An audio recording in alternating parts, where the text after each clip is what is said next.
Je ne ferai pas d'économie, je parlerai de la question technique de ces gaz,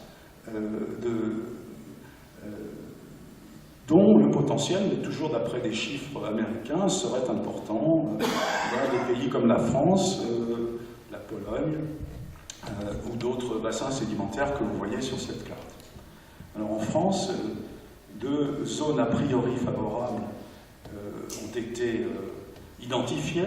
Donc, celle du haut, c'est donc une coupe géologique au niveau de la basse vallée du Rhône, côté Massif central, dans des terrains sédimentaires qui reposent sur le socle du Massif central, mais on a une structure géologique assez compliquée, avec des failles qui apparaissent sur ce document, et puis la structure classique en pile d'assiettes du bassin de Paris, dont les couches géologiques renferment tout un tas de trésors, de l'eau, de nappes aquifères, un peu de pétrole, un petit peu de gaz qui ont été exploités depuis des années. Le bassin parisien produit un tout petit peu, je crois que ça doit être 1 ou 2% de la consommation de pétrole en France, qui vient de cet endroit. On sait donc qu'il y avait cette matière organique évoluée en hydrocarbures.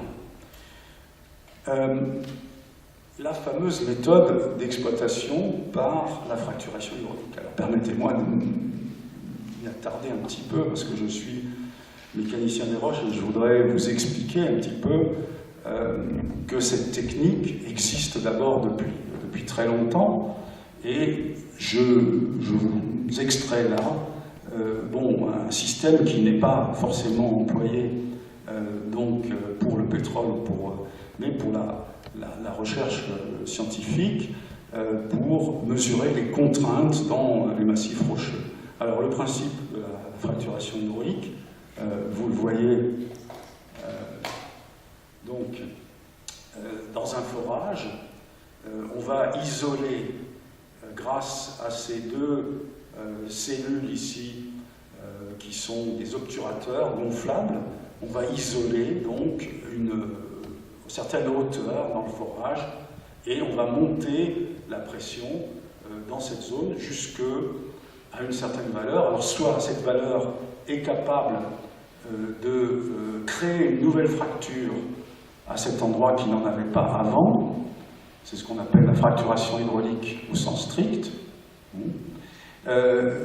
C'est relativement facile à avoir parce que les roches, comme le béton, n'ont pas une très forte résistance en traction. Donc, quand on monte la pression dans cet espace, on arrive à ouvrir une fente de traction.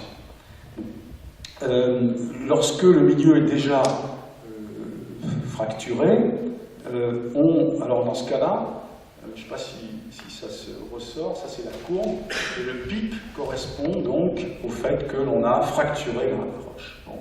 Et le palier correspond à la valeur de la pression qui, naturellement, s'exerce sur la fracture une fois qu'elle a été créée. Alors quand il y a déjà des fractures, on appelle ça donc de la stimulation de fractures, et on peut ouvrir des fractures préexistantes. D'ailleurs, la méthode en anglais, là, ça veut dire hydraulic test on pre-existing fractures. Donc cette méthode, en elle-même, si vous voulez, si elle est contrôlée,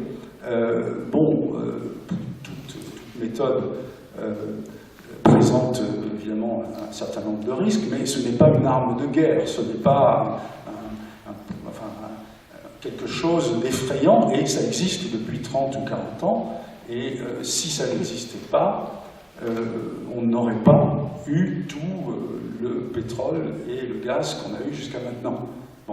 Le problème ne vient pas tellement de la technique, je vais pouvoir m'exprimer là-dessus, il vient de ce qu'on a fait des progrès énormes dans les forages horizontaux, et que maintenant, on peut, on l'a vu déjà tout à l'heure, faire des forages horizontaux dans la couche intéressante. Et multiplier donc, au lieu de faire un essai ponctuel par-ci par-là dans une couche qui n'est jamais très épaisse, on va multiplier les fracturations.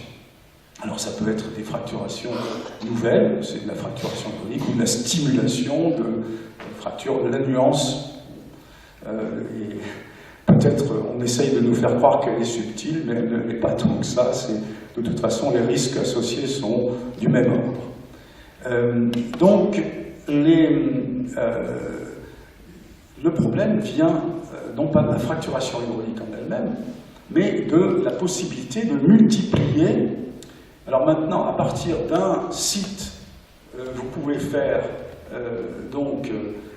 une douzaine de puits, là, sur des longueurs actuellement de plus d'1 kilomètre, et dans le futur, 3 kilomètres à l'horizontale sont envisagés. Donc à partir d'une petite surface au sol, on va multiplier sur toute une zone de plusieurs kilomètres carrés ces essais de fracturation. Ça va demander beaucoup d'eau, ça va multiplier, évidemment. On va essayer de pulvériser presque donc, les horizons qui sont intéressants pour contenir gaz ou huile, d'ailleurs. Alors, il y a un problème annexe, enfin connexe, qui est c'est qu'il n'y a pas que de l'eau. Il n'y a pas que de l'eau. Alors, il y a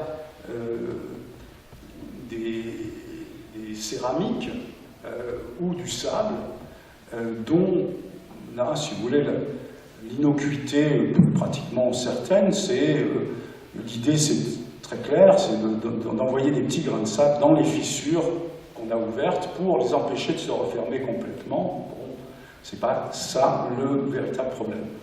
Le problème, c'est l'acidification de l'eau pour augmenter, disons, la quantité de vide. Bon, donc le CO2 qui est là, vous allez me dire, bon, c'est bien, on en met un peu, mais bon, il est là pour rendre l'eau acide, et puis surtout, on va mettre des additifs, et bon, là, il y a un grand mystère autour de ces produits, personne ne voulant donner sa méthode.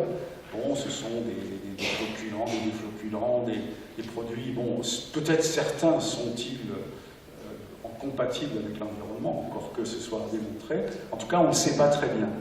Donc, ce qui est véritablement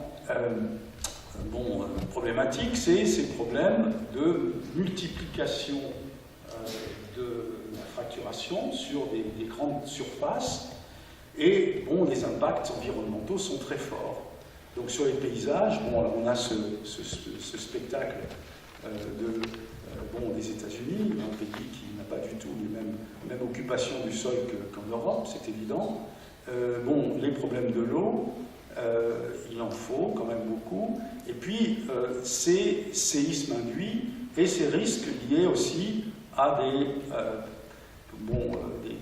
pollutions à la traversée des forages. Bon, on sait qu'ils ne sont pas forcément énergétiques dans leur partie verticale, et donc il peut y avoir du gaz et qui se barre, qui fuit le long du tuyau, hein, et qui peut se retrouver éventuellement jusqu'à un robinet, encore que cette fameuse image, bon, on ne sait pas très bien, c'est peut-être arrivé une fois, je ne sais pas. En tout cas, c'était une image qui a fait le tour du monde au moment du débat sur les gaz de schiste.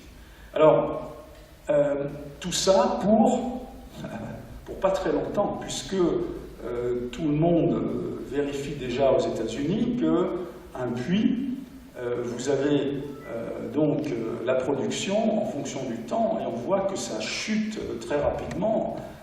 Bon, au bout de 3-4 ans, il y en a déjà plus que la moitié, et puis bon, ça s'amortit un peu, et en tout cas, à partir de 7, 8, 10 ans, ce que l'on retire est très très faible. Alors, le jeu en vaut-il la chandelle? Alors, je me permettrai là de m'exprimer, ce que je n'avais pas pu vraiment faire sur le jour du débat un petit peu houleux sur les gaz de schiste avec mon collègue qui était un expert du gouvernement, qui avait étudié la question, effectivement, donc qui présentait ça de manière un petit peu, d'essayer factuellement de présenter les choses. Mais moi, je vais prendre parti, et je vais prendre parti d'une manière qui vous surprendra peut-être, que je résume. Moi, je suis pour la fracturation hydraulique et contre les gaz de schiste. C'est-à-dire que je trouve qu'on a pris un alibi technique parce qu'on avait besoin d'un alibi. Et on n'a pas eu le courage de dire, la position responsable aurait été non, pour aussi peu de temps, nous ne pensons pas que ça vaille la peine d'investir là-dedans, ou deuxième position possible, la question mérite d'être étudiée sérieusement et non pas en distribuant à la sauvette des permis d'exploration et d'exploitation.